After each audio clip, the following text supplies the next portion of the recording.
When it comes to streaming, there's so much you have to learn about it. You have to learn about software, hardware. So I want to make a quick guide on how to set up what I think is probably the best software to use for streaming, which is OBS. I feel like OBS is best because it's very just straightforward, it's very lightweight, and I think it's the one that has the highest ceiling on it whenever it comes to the fact that you get comfortable and you want to add in more stuff to it. So let's go and set up OBS, and I'm going to show you how to get started and get streaming and set up a basic scene. All right, so we're over at our desk setup right now, and we're going to go ahead and show you how to download and install OBS and how to get it going. Now, personally, I use OBS over any of the other ones. There are multiple streaming softwares that you can use to stream. I find that OBS is the easiest to use. It's the most lightweight on the computer, and it probably has the highest ceiling as far as customization down the road once you get more comfortable with it. So I strongly recommend using OBS over any other ones, including slobs. All right, so first things first, we're going to want to go ahead and download OBS. So what we want to do is go to obsproject.com or just Google search OBS. You can click on this. So click on whichever operating system you have. We have Windows in this setup. I'll actually download it for you. Once you do the downloader, make sure you follow through all the steps to have it properly installed. So now we have OBS open and running. Quick tip, when you have it running, I would right click the bottom and I would just pin this to your taskbar. That way it's just easy to access and it's right there. On top of that, you want to make sure that you're running OBS in administrator mode. Reason being is that if you don't, it doesn't have access to all the files and everything it should need on the computer, which might make it run really slow and laggy, which kind of funny. As I was making this video, I literally saw NiceWig actually tweet this out. So I'll show it here on screen. He actually was having a lot of issues with the stream because he wasn't running it in admin mode. And I'll show you a clip too, just to give you an idea.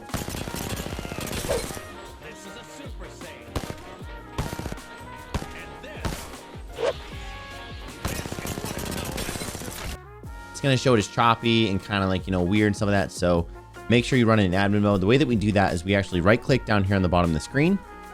We go to properties. And then over in compatibility over here, it's now going to let you click this box where it says run this program as administrator. That's going to make it open up in admin every single time. So first things first, we're going to go ahead and attach this to our Twitch account. So let's go ahead and go to file, settings, and then right down to stream.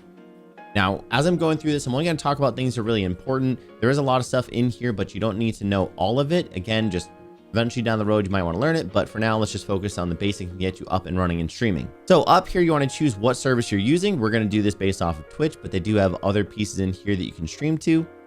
And you can either use connect account, which I think is the easiest way. It also gives you a couple of tools such as like a chat box and things like that to show you built into OBS, or you can use stream key. And it's kind of cool. You can hit get stream key, and then it will literally pop up to the screen where you can copy your stream key. So once we're done connecting our account, let's go ahead and go to output where we actually set up our output settings. So for this, we're going to go through advanced. There is a simple and advanced, but I feel like advanced is probably the best one to focus on. So that way you can tweak these to your system. Keep in mind, these settings might run good or might not run that great on your computer. It all depends on what you have for a system. So go ahead and play around with these settings once you understand what they do to find the best tuning for your computer. So going through this, we're going to want to make sure that our encoder is set to either 264 or NVENC. Now, you only want to set your encoder to NVENC if you have an NVIDIA graphics card that supports this. I believe it's either the 10 series, certain 10 series and above that actually have this encoder. If it doesn't have this encoder, don't worry, just set it to 264 and we can set it up to basically use your processor to do the encoding. Rate control, you want to make sure you leave that at CBR. Now for bitrate, this is basically going to be your internet's upload speed. Now there's some guidelines that Twitch has put out as far as what you should be using for the bitrate. You can go to their website. I'm actually going to just briefly show it on the screen right here, but also I'm going to have it in a link in the description below so you can check it out yourself. But based on what resolution you're trying to stream at, then it will tell you what you want to put for your bit rate. It also kind of walks you through some of the other presets or the pieces of this actual screen. So feel free to go there if you want to learn more about what each setting does. And then that way you can tune it to your computer later on. Now it does talk about the other parts of the screen. So that way it can actually tell you what it does and how it affects your stream. Again, you can actually understand this a little bit better so you can fine tune it to your system. We're going to keep ours set to 6,000 bit rate since I have a very high-end PC. I'm going to be trying to stream at 936. I'll explain it later, but we're going to stream at 936.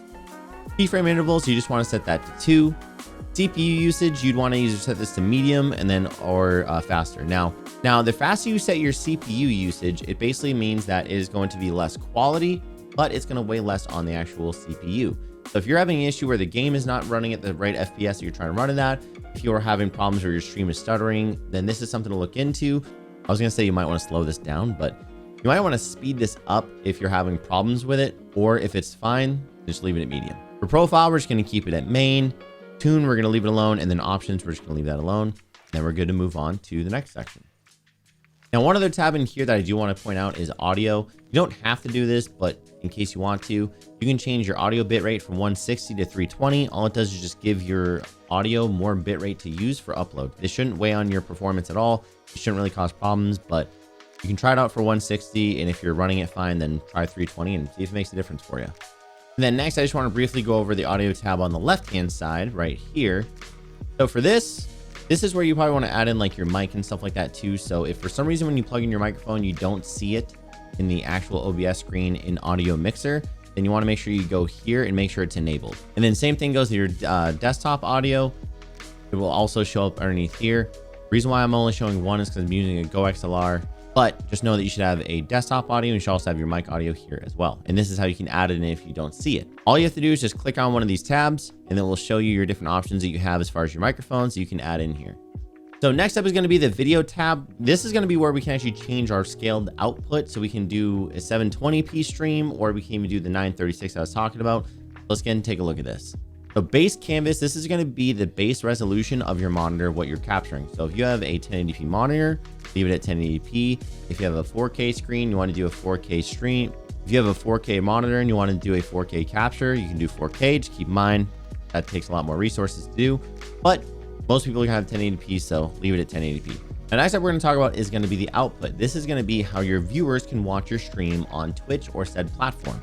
Now, instead of doing 1080p, again, depending on what your computer is, if you're having problems and it's not really working that well, you can drop down to 720p. Or like I said, if you have a higher end PC, then you can use the same setting that I do. That setting is 1664 by 936. Let's go ahead and just type that in there real quick. So again, if you're having problems where your hardware or your game is not running the way that you want to, or your stream looks kind of choppy or looks very pixelated, then this is going to be something else you might want to mess around with. It's either 720p or 936 and find different resolutions to stream at. For downscale filtering, just go ahead and leave it as bicubic. Next up is going to be FPS. Now, I would probably suggest trying to stream in 60 FPS if you can. If you can't, it's not a huge deal. You can drop this down to 30 FPS, but this would be the last thing I would change, just as all the games and everything that you're streaming is actually in 60 FPS. So you kind of want to be able to present it in 60 FPS. If you can't, it's not a huge deal. Do not let that stop you from streaming. You'll get there eventually. But I personally would leave it at 60 FPS if you have a mid-range to a high-end PC. Now we have our settings set up. Technically, you can hit the start stream button and you will start streaming. However, no one will see anything because we don't have any scenes set up. I'm going to go over a couple basic things for scenes. I don't want to get too into this. I just want to get this to be a guide where it gets you started, and then you can learn from there. So first off, let's go ahead and create a brand new scene. We're going to call this our gameplay screen. Now we have that set up. We actually want to start adding in our sources, i.e. our game or our desktop or our webcam as well. So first things first, on our game scene, we're actually going to add our webcam. So let's go ahead and right click or click the plus button down at the bottom below sources. Then go to video capture device.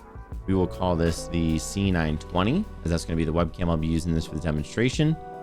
And then underneath this device dropdown, you want to go ahead and click on HD webcam. And there we go. We have our webcam. So you can also adjust this too by size and stuff like that. So depending on how big or how small you want it, you can adjust it by size. You can move around the screen as well too, just by clicking and dragging it. So, but there we go. We have our webcam. Now next, we're going to go ahead and add a gameplay scene. So we can add, let's say, Apex Test. Click OK. Now that I have Apex open, go ahead and go to Window, and then you can go to Apex Legends, and bam, there you go. Now it's technically being captured. Now, one thing you might notice is that you can't see the webcam anymore. Make sure that when you have your sources, you have them lined up properly. So just drag this down below so your webcam is on top. And now you have Apex being captured. Quick tip about capturing games. I do actually add a capture for every single game that I have. Now, the way that I keep that organized, just right click in sources, go to add and do group. Then under here, you can do group called games. We'll just call it test. Now I can take this and Apex, I can throw it in the games folder. Now it keeps it nice and clean. So quick little tip there. Now the last thing I'm going to show you how to add is going to be your desktop. Now be warned, you have your desktop up and you go to any sussy websites, or if you have any personal information on there, like you're on Facebook, everyone's going to see it. So be very careful when you're showing your desktop.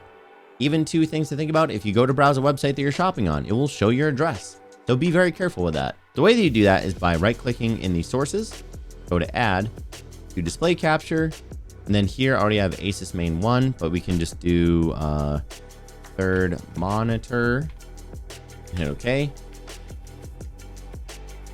And then we can just choose another monitor under here for different displays. And then there you go. Sorry, it looks so messy. That's actually my other monitor. But yeah, so there we go. That's pretty much it for the demo portion. So that's how you can set up OBS from start to finish and actually get a scene built. So that way you can actually start streaming right away. Also, quick tip, make sure that audio wise, your mic is actually higher than your desktop audio, like all your games, stuff like that, because viewers care about what you say. So make sure they can hear you clearly. Okay, so now you guys should be able to stream with OBS, have it set up, know how to add in your basic scenes and things like that. So you should be good to go to start streaming. With OBS, there's so much you can add into it. There's add-ons, there's other tutorials and stuff like that to look up as well too. I'll be making a lot more myself, so please make sure you subscribe to the actual channel. The ceiling is literally endless with OBS. There's so many different things you can add on to it, so this is a great place to start. If you guys want to see what OBS can become once you get comfortable with it, then feel free to visit my Twitch channel. I stream quite often on there as well. But I really appreciate it. I hope you guys actually really enjoyed this video. If it helped out a lot, then let me know in the comment section below, or if you have other tips and stuff like that, or if you want me to make a more advanced version of this, then I'd be more than happy to. Liking, subscribing, commenting, it all helps. I appreciate y'all. I will see you soon. Have an amazing stream. Adios.